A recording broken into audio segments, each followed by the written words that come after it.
Wala nang intro-intro. Nagligpit na si Jess. Tapos nag-unat-unat ito habang pinagmamasdan at pinakikiramdaman yung paligid. Ang sabi niya sa sarili niya, "Grabe! Ang dami niyo ah. Hapon pa lang to. Paano pa kaya mamayang gabi? Ayos yan." Unang gabi ni Jess. Hindi siya nakapagdasal noon buong araw. Gawa ng napatagal kasi doon yung tiyahin niya. Nalampasan niya lahat ng oras na dapat nagdadasal siya. Pero nung gabi, nagdasal naman siya. Kumpleto yon. Karga ng gamit, puder, bakod, orasyon para sa mutya ng kampana, selyo, lahat-lahat ginawa ni Jess. Kasi alam niyang maraming mata ang nagmamatsyag sa kanya. Hindi siya pwedeng magbaba ng depensa.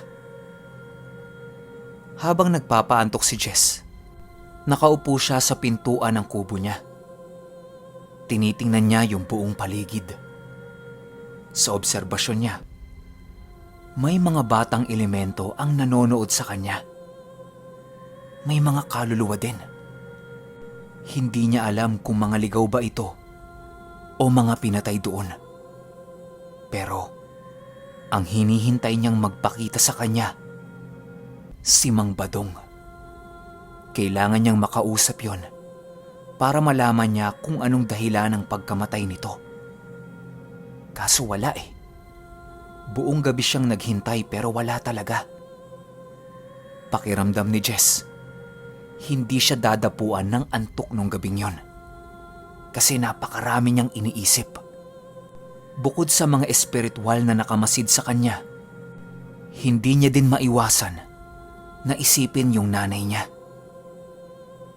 Sa inip ni Jess, nagpa siya itong humanap ng mga puno ng saging. Naglakad si Jess ng 10 oras ng gabi sa tubuhan ng tiyahin niya. Doon niya napagtanto na napakalawak pala nun. Halos kalahating oras din siyang naglakad nang makakita siya ng sagingan. Ang sabi niya sa sarili niya, "Isang sapak lang para mawala lahat ng iniisip ko at makatulog na ako." Habang nag-oorasyon si Jess sa mutya ng kampana niya, nakakarinig siya na may mga humihinga-hinga sa paligid niya. Tinigil niya yung pagdarasal niya para pakiramdaman yung paligid. Kaso lang, nawawala yung mga naririnig niya kapag tumitigil siya sa pagdarasal. Ang ginawa niya, kahit may sumasabay sa kanya, tinapos niya yung dasal niya. Nung natapos na siya, nakarinig siya ng mga hagik-gikan. Tawa ng maliliit na nilalang. Sa isip-isip nito ni Jess, mga laman lupa. Sige, pinagtitripan niyo ako ah. Teka lang. Naglakad si Jess papasok pa sa pinakaloob ng sagingan. Hinahanap niya kasi yung pinakamakapal na katawan at pinakamalaking puno ng saging doon. Mga 10 minuto din siyang naglakad bago niya yon nakita. Sa paglalakad nitong si Jess, parami ng parami yung tawa ng tawa sa paligid niya. Parang nakakaloko na. Tapos iba-iba na rin yung mga boses na naririnig niya. May maninipis, may makakapal, may matitining. Basta, marami talaga siyang naririnig na nagtatawanan. Pumwesto na si Jess. Habang bumubuelo siya, meron pa rin siyang paulit-ulit na inuusal. Pero 3 salita lang yon. Pagbitaw ni Jess ng sapak niya sa puno ng saging, animoy, yumanig yung lupa kasabay ng tunog ng kampana. Pero yung tunog ng kampana para itong nahulog sa lupa. Alam niyo yung tunog ng kampana na tumatalbog-talbog sa lupa? Ganon yung tunog. Nung napakawalan ito ni Jess, lahat ng naririnig niyang tawanan sa paligid niya napalitan ng tunog ng mga nagtatakbuhan at nagsisigawan. Animoy takot na takot ang mga ito sa narinig nila. Maya-maya pa, lahat ng ingay nawala. Napalitan na lang ito ng mga tunog ng kuliglig. Ang sabi ni Jess sa sarili niya, "Alam niyo nang nandito ako. Lahat ng mga nilalang na nakatira sa paligid na to, binigyan ko na ng senyales na kung anong meron ako. Kaya kung meron mang gustong sumubok sa akin, hihintayin ko kayong lahat." Matapos niyang gawin yan, gumaan na ang kamay ni Jess at ang kanyang pakiramdam. Tapos naglakad na siya pabalik sa kubo niya. Ayan na. Iba't ibang klase ng paramdam na ang sumasabay sa kanya habang naglalakad siya papunta sa kubo niya. Nakakaamoy na rin siya ng mga kakaibang amoy. Amoy ng sigarilyo, bulok na laman, asupre, apoy. Basta, halo-halo at nakakapanindig balahibo. Bukod sa mga naaamoy niya, may mga naririnig na rin siyang lumilipad-lipad sa itaas niya. Pero wala siyang nakikita. Ayon kay Jess, malakas ang sabulag nung aswang na yon. Kahit meron na siyang orasyon na gamit para makita ito, wala, hindi tumatagos doon. Pero ang sabi niya, hanggang ganun lang naman yung kaya nung gawin. Kapag dumikit yun sa kanya, mamimilipit yun sa sakit kapag sinapak niya. Talagang hindi siya tinitigilan. Tansya pa ni Jess, mukhang meron siyang nabulabog na prinsipe ng mga engkanto. Wag naman sana. Mahirap kalaban yun eh. Wala pa naman siyang mga sariling alagang hayop niya para ialay doon. Yung mga inaalagaan niyang hayop kasi, sa tiyahin niya. Hindi naman niya pwedeng ialay yun sa engkanto, di ba? Nung medyo malapit na siya sa kubo niya, pansin niyang may nakaupo sa hagdanan nito. Gawa ng madilim tapos wala pa siyang ilaw doon. Hindi niya gaanong maaninag. Sinigawan niya. Ang sabi niya, "Hoy! Malis ka nga dyan!" Yun pala, nakabaliktad yung pag-upo nun. Gawa ng lumingon yun sa kanya. Tumakbo si Jess para habulin yun. Pagbaba nito ng kubo, medyo napaatras si Jess. Gawa ng sobrang laki nito. Parang triple ng taas niya, tapos napakalaki ng katawan. Walang sabi-sabi. Tinigalpo ito ni Jess. Pagbato niya ng tigalpo, nakita niyang para lang itong itinulak ng konti sa tiyan. Sa isip-isip ni Jess, "Pucha, ito na yun, yung gurog." Binalahan ni Jess yung kamay niya ng pinakamataas na alam niyang dasal ng tigalpo. Pagbitaw niya ulit dito, nakita niyang napatakbo yun at ininda yung sakit ng tigalpo niya. Naririnig niya ring humihingal-hingal yun habang tumatakbo. Yung hingal na narinig niya, alam niyang nanggagaling sa isang malaking nilalang. Pagtalon nun sa likod ng kubo niya, tuluyan na itong nawala. Pero walang tigil sa pagsunod sa kanya yung ibang nilalang. Nagkarga ulit si Jess ng puder at bakod sa katawan niya para kahit papano mangilag ang mga ito sa kanya. Di kalaunan, unti-unting nawala lahat yon. Hanggang sa nakauwi na siya sa kubo niya.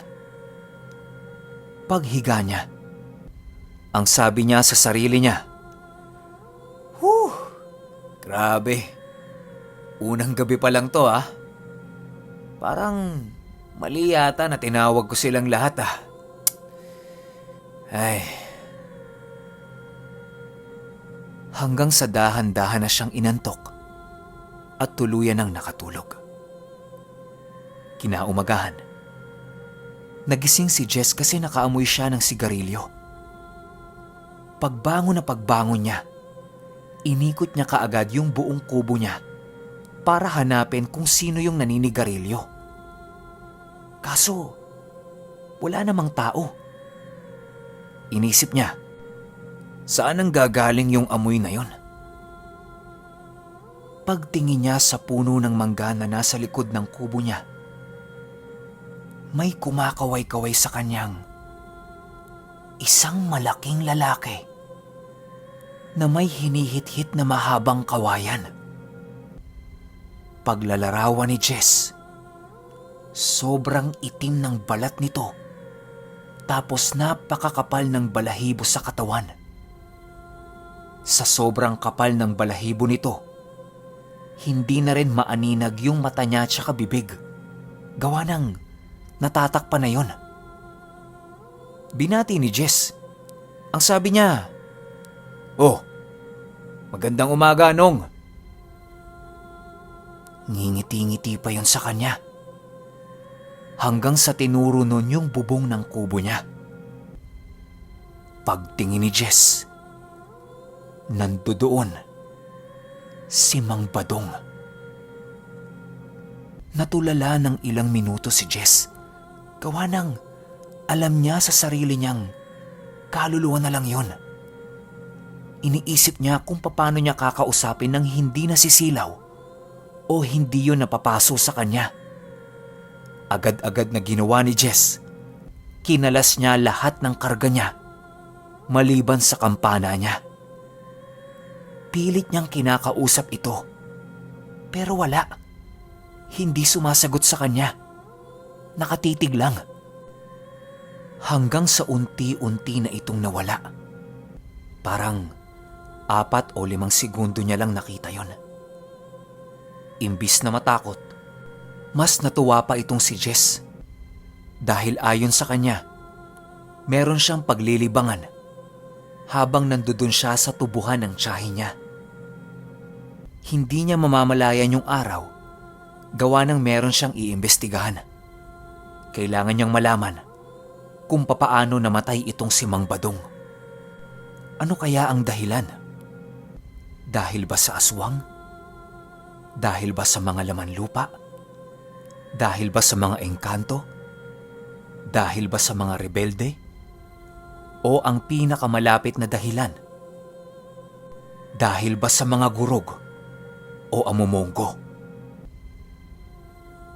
Lumipas ang buong araw ni Jess no na palakad-lakad lang siya sa tubuhan. Literal, wala talaga siyang ibang gagawin doon kundi tumunganga lang. Wala ring pampalipas ng oras kasi wala naman siyang cellphone. Hindi kasi teki na tao itong si Jess. Ugali kasi niya yung panglumang tao. Yung walang paki sa mga gadget. Ganyan siya eh. Ang nagiging libangan lang ni Jess doon, yun nga, naglalakad sa tubuhan ng tiyahin niya, naliligo sa ilog, basta, literal lang na buhay probinsya. Tapos masaya na siya sa ganun at kontentong-kontento na. Basta ang pinaka-importante para sa kanya, nakakapagdasal siya ng tahimik.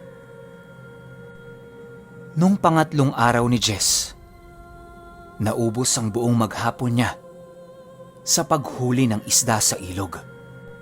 Medyo malayo yun sa kubo niya. Mga 30 minutong lakaran din. Umuwi siya noon hapon na. Medyo padilim na. Habang hinahanda na ni Jess yung iihawin niyang isda, naririnig niya sa likod ng kubo niya na may mga naglalaro. Mga boses bata eh. Tapos nagtatawanan. Yun bang naghahabulan? Sa isip-isip nito ni Jess. Oh, may mga bata? Paano? Wala namang nakakapunta dito ah. Silipin ko nga. Pagdating ni Jess sa likod ng kubo niya, bumungad sa kanya ang 4 na maliliit na nilalang. Tapos meron itong kalaro na halos doble ng laki niya. Paglalarawan ni Jess, malaki ang pangangatawan nito. Punong-puno ng balahibo. Merong mahahabang tenga. Tapos yung nguso nun, parang nakapipi. Tinitingnan niya kung merong bang mata. Kaso lang, natatakpan ng balahibo yung mukha nun. Pinapanood lang ito ni Jess habang naglalaro sila. Tansya niya, kahit ganun kalaki yun, bata pa yun. Pinagtripa ni Jess. Ang ginawa niya, naghagis siya ng bato sa mga yun. Pagbato niya, kitang-kita niyang nataranta yung maliliit na nilalang. Tapos nagtatatalon yung mukhang bakulaw na yon. Tawa ng tawa si Jess sa ginawa niyang trip. Sa sobrang tawa niya, narinig siya nung mga yon. Tapos napalingon. Parang galit na galit yung malaking nilalang sa kanya. Pumapadyak-padyak pa ito sa lupa na parang gustong-gusto siyang sugurin. Etong si Jess, sobrang kampante sa mga gamit niya. Hindi siya nagpuder o bakod nung mga oras na yon. Hinayaan niyang makalapit sa kanya. Kaso lang, umuusal pa lang siya ng tigalpo. Bigla na agad itong nagtatatakbo na para bang takot na takot sa kanya.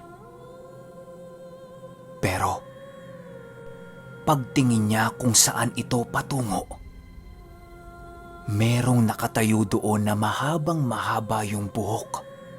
Malaki ang pangangatawan. Pero yung taas nito, parang ordinaryong tao lang. Hindi siya sigurado kung lalaki ba yon o babae. Pero nakasuot yon ng purong itim.